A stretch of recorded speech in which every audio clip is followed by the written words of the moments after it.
Spoilers ahead. Watch out and take care. The movie begins with a girl struggling to hide in the chimney, and a tiger was hovering at her feet. The slippery chimney makes the girl slide down without a point of contact. Her clothes are soaked with sweat. She tried her best to keep herself from falling, but the sweat dripping down exposed her hiding place. The tiger, who had been hungry for 14 days, would not let her go as a delicacy. Is the girl in a desperate situation to escape the tiger's mouth? Her name is Kelly and she has a brother, Tom, who is autistic. Anyone who touches him screams at the top of his lungs. Because her mother took drugs and killed herself. Kelly's stepfather, Kevin, becomes the guardian of the two siblings. Kelly went to a good school. Since her relationship with Kevin was not good, she plans to use the money left by her mother to put Tom in a care home so that he could be properly cared for, but the staff told her the money in her bank card is gone. Shocked, Kelly's first thought was Kevin, but when confronted him with her questions, Kevin confessed frankly and said that he was the guardian of the two siblings. When Kelly's mother was his wife, he had a right to the money. Kelly said angrily that before her mother died, her mother left a note that she had left Kelly the money to take care of Tom. Kevin was dismissive, who writes a will on a post-it notes. Seeing the man's look of triumph, Kelly was silent. She had to beg Kevin to take out the unused money, but Kevin said straight out he had already bought a tiger with all the money. A few hours ago, Kevin met with a man on the side of the highway. In the back of the car was a live tiger in a trailer. Kevin tried to get a price for the tiger because it wasn't fierce enough. But the man said that the tiger had killed and eaten one of the most beautiful horses in front of a crowd of tourists not long ago. Kevin was very excited to hear this. Not only did he not press the price, but he also bought the tiger for an additional price. Was this beast really meant to open a circus? As soon as he got home, Kevin called in a construction crew because there will be a 100-year hurricane at night. He asked the crew to seal all the doors and windows of his house. One of them saw the tiger in the trailer. He unconsciously put his hand on the cage. In an instant, the tiger in the cage bit off the guy's finger. Kevin was very alarmed. He had been deliberately starving the tiger for 14 days. The smell of any food was enough to make him attack. He gave the workers a little money to take him to get his wounds bandaged. The rest of the men took the deck and went to work. With no money left, Kelly was in a dilemma. She couldn't go to school and take care of Tom at the same time, and she didn't want to leave Tom with Kevin. Tom was hungry. She set out to prepare food for Tom. She poured just a little bit more milk into the cup. Tom screamed and pounded his head. Tom didn't stop until she poured a little more milk back in. With a full stomach, Tom turned on a home video and watched him and his mother numerous times. After much deliberation, Kelly decided to delay school. But the school told her that this was the third time she had to postpone.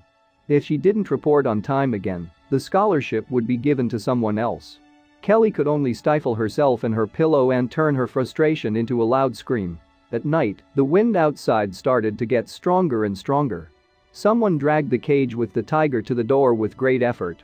He kicked the door open and opened the cage. The tiger dived into the house. Kelly, who was sleeping, was awakened by a nightmare. For the millionth time, she had dreamt of killing this cumbersome Tom.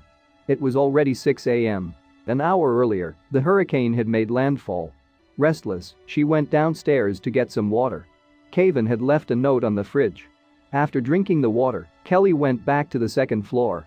Suddenly, something seemed to have fallen downstairs. Kelly thought it was Tom and she was ready to go downstairs to check. The figure of tiger downstairs made Kelly instantly awake. She quickly retreated to her room and shut the door, off the lights softly, and prepared to jump out of the window to escape, but all the windows had been sealed. She had nowhere to go. She tried to call for help, but the phone was thrown into the basket downstairs with her dirty clothes. Kelly tried to wake up Tom. But Tom was not in bed. She couldn't find him under the bed or in the closet. Kelly panicked. She couldn't let young Tom fall prey to the tiger. Kelly carefully went to the first-floor bathroom and finally got the phone, but because of the hurricane, 911 was busy. She had to leave her number and wait for a call back. Then Kelly tried to reach Kevin, who was out of town. But his phone had been left in the car on purpose. At that moment, Kevin was enjoying a drink at a bar. With no hope of getting help from the outside world, Kelly had to rely on herself, but all the doors in the house had been sealed shut. She could only try her best to kick open the boards. After many attempts, she finally sees a glimmer of hope. But the noise she made also attracted a hungry tiger as it slammed into the door. Kelly realized that the plank would not hold for long. She stopped prying the window and started looking for a safe area. The chimney next to her was the only place she could hide. The moment the door was slammed open by the tiger, Kelly managed to retreat into the chimney. The tiger, who smelled her, hesitated to leave under the chimney. There was no support on the inside of the chimney. Kelly tried to keep herself from falling. That's when the shrill ringing of a cell phone. It was 911 calling back. Faced with her only chance to be rescued, Kelly could do nothing. She could only watch. She watched as the tiger crushed the phone. Gradually, Kelly began to lose her strength. A drop of sweat ran down the inner wall and onto the floor. Kelly's survival instincts made her climb upwards. Finally, she made it. She made her way up the chimney to the second floor. Tired, Kelly took a short break. She looked up but was startled by the silent Tom next to her. He was staring straight ahead, unaware of the disaster that had struck. He didn't pay any attention to his sister's scolding. Kelly whispered to Tom that the tiger had entered the house. They both had to find a way to save themselves now. Under her guidance, Tom finally joined her in the study. Kelly quickly turned on the computer and tried to use the internet to get help. But in this weather, the internet is already down. The sound of a tiger banging on the door came again from outside. She dragged Tom under the bed and covered his mouth. Then Kelly sprinkled a bottle of perfume all over the floor to disrupt the tiger's sense of smell. Soon the tiger broke through the door. Kelly's method seems to have worked.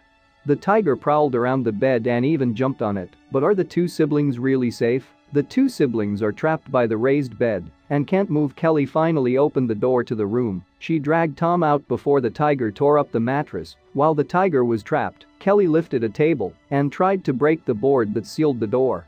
But her strength was too small. The board was not damaged at all. Kelly decided to change her strategy. She opened the fridge and took out a plate of meat and stuffed all the sleeping pills into it. But Tom, who was autistic, was screaming for breakfast. Kelly had to deal with him with a few chocolate bars. She took the sleeping pill stuffed meatballs and threw them all over the house. Soon the smelling tiger came down from upstairs and started eating the meatballs. Kelly dragged Tom out of the house while she had the chance.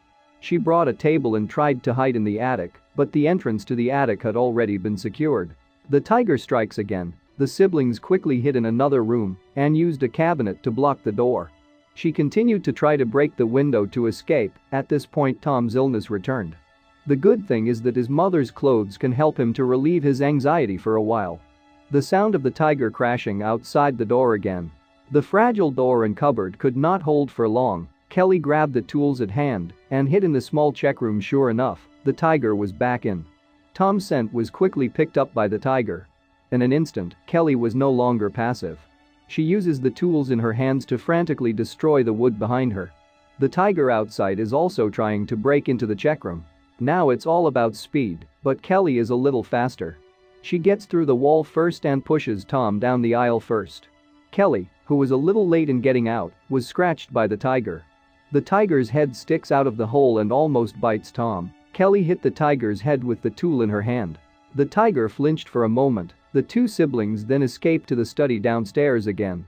When she forced to break the window, Kelly found several bullets on the bookshelf through the reflection of the glass. Since there were bullets here, the gun must still be there, but she searched but found nothing. Desperate, Kelly could only dress the wound first at that moment. The insurance policies on the floor were high dollar. The insured was a brother and sister, while Kevin was the beneficiary. In an instant, Kelly understood everything. She cried and prayed for God to give her a way out. Her life had only just begun. She couldn't die like this. With all her efforts, she finally found a pistol. Kelly hurriedly put the 4 bullets into the chamber. Kelly found a meatball that she hadn't eaten yet. She took the gun and stood by the wall ready to attack the tiger. Finally, the opportunity came. The tiger did not find her behind the wall. She stares at the tiger's head and prepares to shoot. Unfortunately, Kelly not only wasted the opportunity, but also alerted the tiger. Facing the pursuit, Kelly fired indiscriminately as she ran for her life. She missed her target with both shots. While the tiger was confused by her image in the mirror, Kelly closed the door and ran to the kitchen. She pulled Tom to leave, but Tom knocked her out with a nosebleed. Tom's screams also allowed the tiger to quickly locate the target. He chased her all the way to the kitchen. Kelly set the stove on fire and scalded the tiger. She took the opportunity to fire a shot and missed again. She had to flee again to the room where the window was about to be pried open. This was her last hope. The window was pried open just as the tiger came in. Kelly made it to the outside. In the rain, she started the car and prepared to leave the house. Inside the sealed room was her autistic brother Tom. In the video, images of her mother and brother's warmth reappear. Should she escape alone now or risk going back to save Tom? Kelly's heart was in a painful struggle. Finally, she opened the car door even if she was autistic, but he was still the only family she had. Kelly re-entered the house through the escape exit. She picked up the gun with only one bullet left and found Tom cowering in the corner. She promised Tom that she would never leave him behind or touch him again. All she needed was for him to follow her out of the house. A clueless Tom follows his sister into the bathroom. Now Kelly has to make her own tools from the materials she has. She stepped on a mop, wrapped it around a towel, doused it with alcohol and created a simple torch. Tom went downstairs. Suddenly, the tiger leaps down from the building. Kelly is quick to hammer it with the torch. She put Tom behind her because of the fear of flames. The tiger did not dare to come forward. Kelly found a chance to shoot him head-on, but unfortunately, she missed. The bullet only grazed the tiger's scalp. The wounded tiger was completely enraged. It roared and approached them step by step. Kelly saw a freezer and told Tom to hide in it. She jumped in and closed the door of the freezer at the moment the tiger pounced on her. The freezer became their last refuge. The furious tiger couldn't open the freezer, no matter how hard he scratched. The night passed. Kelly reopened the refrigerator door. There was the sound of screwing outside. It was Kevin who had returned. He opened the door and came in quietly with a shotgun. Kevin was shocked when the two siblings emerged unharmed. He couldn't believe they were still alive after spending a day and a night with a hungry tiger. Ignoring Kevin's lies, Kelly said straight out that they would never tell anyone about what happened here. She only hoped that Kevin would let the two siblings go. Seeing the lies being exposed, Kevin also said that their mother was killed by him. Suddenly, the tiger came out of nowhere and bit the unsuspecting Kevin with a scream. This wretched man will pay for his viciousness with his life. While the tiger was eating, the two siblings managed to escape. Looking at the yard after the hurricane, Tom took Kelly's hand for the first time. They will spend the rest of their lives together. The end. Thanks for watching. Subscribe if you'd like to see more videos update. Like, share and turn on notification to help the channel.